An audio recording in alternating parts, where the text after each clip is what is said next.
Assalamualaikum warahmatullahi wabarakatuh. Sahabat-sahabat di luar sana yang dirahmati Allah sekalian, jangan sesekali kita mengabaikan kedua orang tua kita, walaupun seburuk mana pun mereka pada pandangan kita, walaupun sejahat mana pun atau walau sezalim mana pun mereka terhadap kita.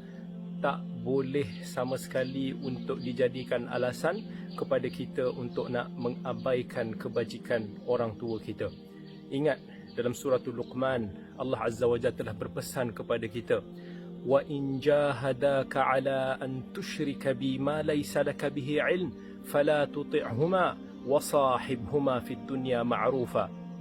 Allah kata, kalau mereka sekalipun memaksa kamu untuk melakukan dosa yang paling besar, kezaliman yang paling besar sekalipun di sisi Allah, iaitu untuk nak mempersekutukan Allah Azza wa Jal, maka apa yang Allah pesan kepada kita, fala tuti'huma, jangan kamu taat kepada mereka.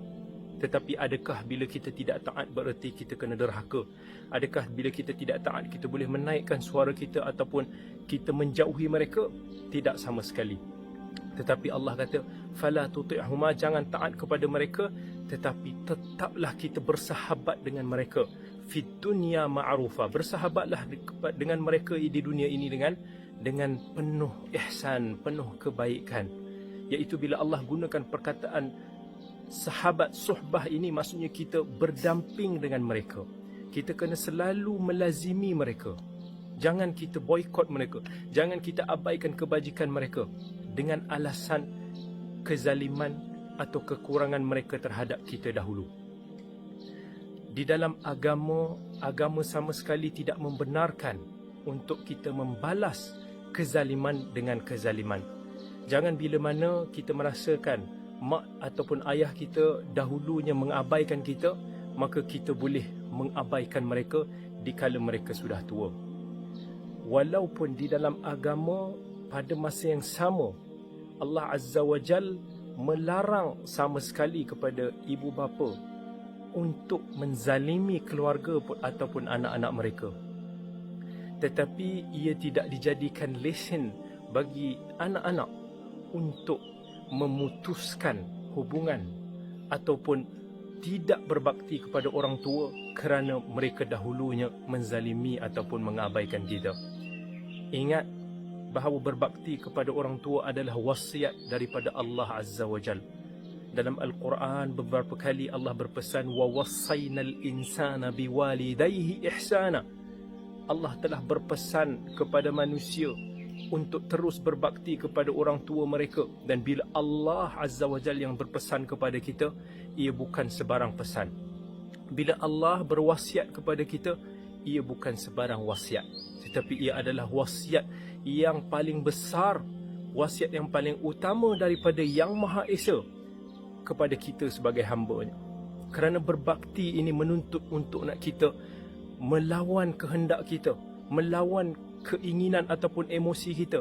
Dikala kita rasa sepatutnya mereka ini dibalas, dikala sepatutnya kita merasakan bahawa bila kita senang, inilah masa kita biarkan orang tua kita kerana kecil dulu mereka mengabaikan kita.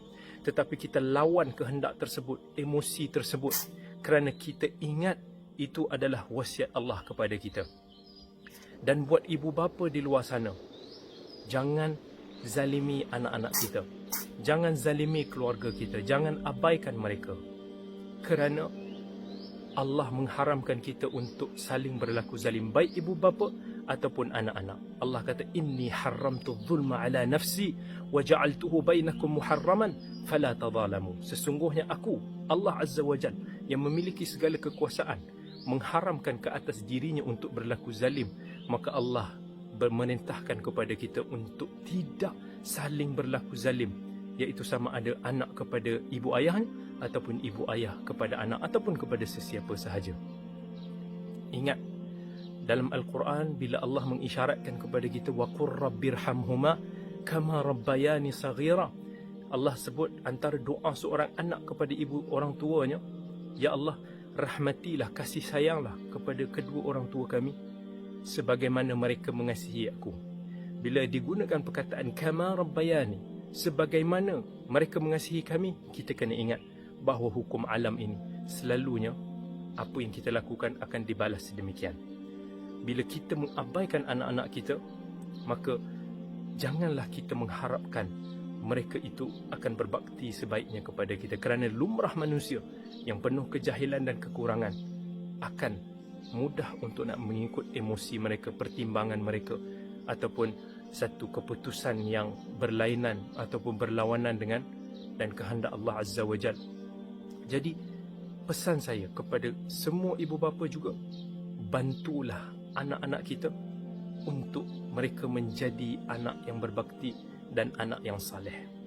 Jangan gunakan kuasa kita sebagai ibu bapa mengharapkan mereka berbakti kepada kita, tetapi kita berterusan berlaku zalim kepada mereka. Mereka juga insan biasa, mereka juga manusia yang lemah, mereka juga manusia yang jahil. Bantulah mereka. Dan kepada anak-anak semua, Allah pesan, wakhfid lahuma janaha dhulli minar rahmah. Naunglah mereka, rendahkanlah sayap kamu, kan, sayap yang penuh kehinaan sebagai seorang anak ni, janaha dhulli minar rahmah. Dengan kasih sayap, kita peluk ibu bapa kita ini bagaikan sayap burung yang melindungi anak-anak kita. Kan, kalau burung melindungi anak-anaknya dengan menutupkan sayap, begitulah kita rendahkan ego kita, rendahkan dendam kita, semata-mata untuk nak melaksanakan wasiat Allah yang Maha Esa ini. Maka insya-Allah kita semua berbakti kepada kedua orang tua kita, dan kita juga menjadi orang tua yang berbakti kepada anak kita insya-Allah. Wallahu taala alam.